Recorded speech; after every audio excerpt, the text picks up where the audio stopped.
I still remember the day my granddaughter looked at me with tears in her eyes and said, "Grandpa, why didn't you ever try to make things right with Uncle Jack?" It was like a punch to the gut, because I knew exactly what she was talking about. I'd been carrying around the weight of that question for decades, and it still haunts me to this day. My name is Walter. I'm 78 years old, and I want to share a story with you that I hope will teach you a valuable lesson about the importance of forgiveness and making amends. It's a story that's taken me a long time to come to terms with, but I think it's one that could change your life. I grew up in a small town in Ohio, in a family of modest means. My parents worked hard to provide for my brother Jack and me, and we never wanted for anything. But as we got older, Jack and I started to drift apart. We had different interests, different friends, and we began to argue more and more. One summer, when I was 19 and Jack was 21, we had a huge falling out. It was over something stupid, a girl we both liked, and it ended with us not speaking to each other for years. But here is what I never told anyone, not even my wife. The fight was so bad that I said some things to Jack that I can never take back. I was young and stupid, and I didn't know how to deal with my emotions. I hurt him deeply, and he never forgot it. We both went our separate ways, started our own families, and lived our own lives. But the guilt and regret I felt over what I'd done to my brother only grew stronger with time. As the years went by, I'd see Jack at family gatherings, but we just exchanged pleasantries and avoid talking about the past. I knew I'd hurt him, and I didn't know how to make it right. I was scared of his anger, scared of his forgiveness, and scared of confronting my own guilt. But deep down, I knew I'd made a mistake, and it was eating away at me. But what I didn't realize at the time was that my mistake was not just hurting my brother, it was also hurting myself. I was carrying around this weight of guilt and regret, and it was affecting every aspect of my life. I was withdrawn, anxious, and depressed, and I didn't know how to escape it. I felt like I was living in a prison of my own making, and I didn't know how to break free. Years turned into decades, and I started to think that I'd never be able to make things right with Jack. I tried to reach out to him, but he'd push me away. I'd send him letters, but he'd never respond. I'd call him on his birthday, but he'd just hang up the phone. It was like I'd burned a bridge, and I didn't know how to rebuild it. But here is what I learned from all of this. The hardest part of forgiveness is not forgiving others, it's forgiving ourselves. We're so quick to judge ourselves, to beat ourselves up over our mistakes, and to dwell on our regrets. But the truth is, we're all human, we all make mistakes, and we all deserve forgiveness. I learned that the only way to move forward is to let go of the past, to forgive myself, and to make amends. I remember the day I finally realized this. It was like a weight had been lifted off my shoulders. I was sitting on my porch, feeling sorry for myself, when I saw a bird perched on the railing. It was singing this beautiful song, and it was like it was singing directly to me. It was like it was saying, "Walter, let go of the past, forgive yourself, and move on."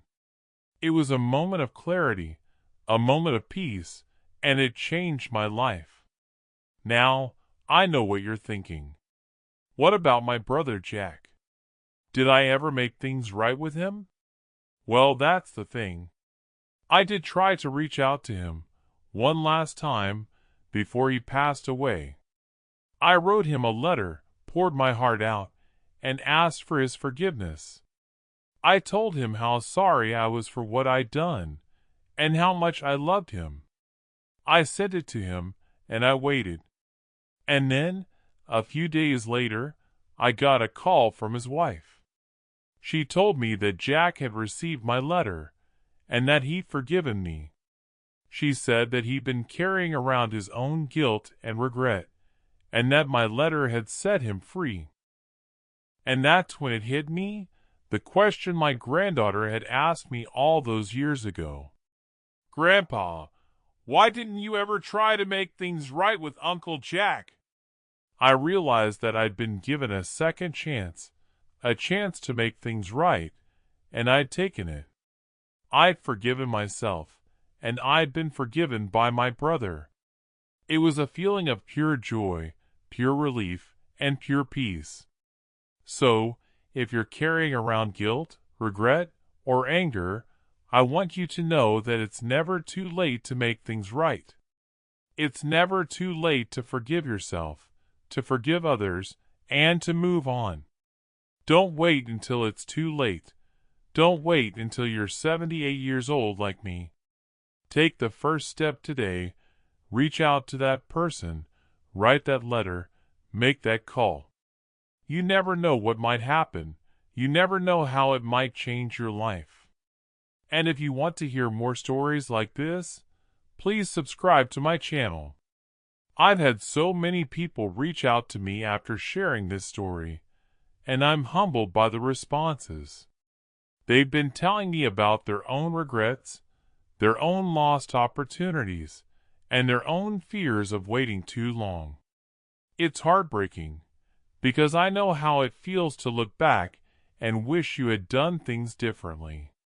But it's also inspiring, because I see people taking action, people making changes, and people reconnecting with those who matter most. One woman wrote to me and said that after hearing my story, she decided to reach out to her estranged sister after 20 years of no contact. They're now talking, and it's not easy, but it's a start. Another man told me that he's been wanting to apologize to his father for a mistake he made years ago, but he's been too afraid.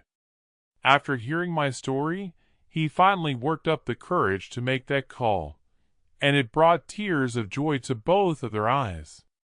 These stories remind me that it's never too late to make a change, to take a chance, and to reach out to someone. And it's not just about the other person, it's about us. It's about our own healing, our own growth, and our own sense of peace.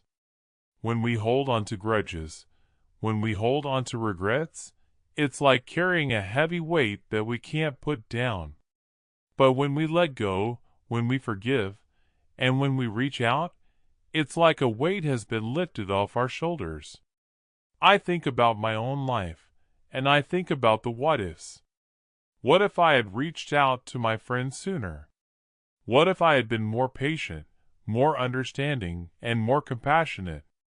But I try not to dwell on those thoughts, because I know that I did the best I could with what I had at the time. And I know that I've learned from my mistakes, and I've grown as a person. As I look back on my life, I realize that it's not the big moments that define us, it's the small ones. It's the everyday choices, the everyday conversations, and the everyday connections that make all the difference.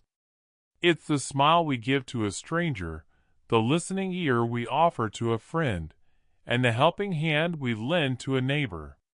These are the things that bring us joy, that bring us fulfillment, and that bring us a sense of purpose. So, I want to leave you with a challenge today. Take a few minutes to think about your own life, your own relationships, and your own regrets. Is there someone you need to reach out to? Is there a conversation you need to have? Is there a wrong you need to right? Don't wait, don't hesitate, and don't let fear hold you back. Take that first step, make that call, and write that letter. You never know what might happen, and you never know how it might change your life. And when you do, I want you to remember that you're not alone, that we're all in this together, and that we're all capable of growth, of change, and of connection. As I look back on my own journey, I'm reminded of the countless moments where I felt like I was standing at a crossroads, unsure of which path to take. But it was in those moments of uncertainty that I discovered the power of human connection. A simple conversation with a stranger, a kind word from a friend, or a listening ear from a loved one can be the catalyst for profound change. It's amazing how often we underestimate the impact we can have on someone's life, and yet, it's precisely those moments of vulnerability and openness that can lead to the most profound transformations. I think about the people who have touched my life in meaningful ways, and I'm filled with a sense of gratitude and awe. The teacher who saw something in me that I didn't, the friend who stood by me during my darkest hours, and the family member who showed me unconditional love and acceptance. Each of them played a role in shaping me into the person I am today, and I'm reminded that we're all interconnected in ways we often don't even realize. As we navigate our own journeys, it's easy to get caught up in the idea that we're alone, that our struggles are unique, and that no one could possibly understand what we're going through. But the truth is, we're all struggling, we're all searching, and we're all trying to make sense of this crazy thing called life. And it's precisely in those moments of shared humanity that we can find comfort, solace, and a sense of belonging. I want to leave you with a story that has stayed with me for a long time. It's the story of a woman who had been struggling with depression and anxiety for years. She felt lost, alone, and disconnected from the world around her. But one day, she decided to take a chance and reach out to a friend she hadn't spoken to in years. That friend listened, offered words of encouragement, and reminded her that she wasn't alone. And in that moment, something shifted. The woman began to see that she wasn't alone, that there were people who cared about her, and that she was capable of growth and change. As she continued on her journey, she started to reconnect with old friends, make new ones, and find communities that shared her passions and interests. And slowly but surely, she began to heal, to find her voice, and to discover a sense of purpose and meaning. It wasn't easy, and there were still moments of struggle and doubt. But she persevered, and in doing so, she found a sense of connection and belonging that she had been missing for so long. And that's what I want for you. I want you to know that you're not alone, that there are people who care about you, and that you're capable of growth, change, and connection. I want you to remember that it's okay to be vulnerable, to take risks, and to put yourself out there. Because it's precisely in those moments of vulnerability that we can find the deepest connections, the most profound growth, and the most meaningful sense of purpose. So take that first step, make that call, and write that letter.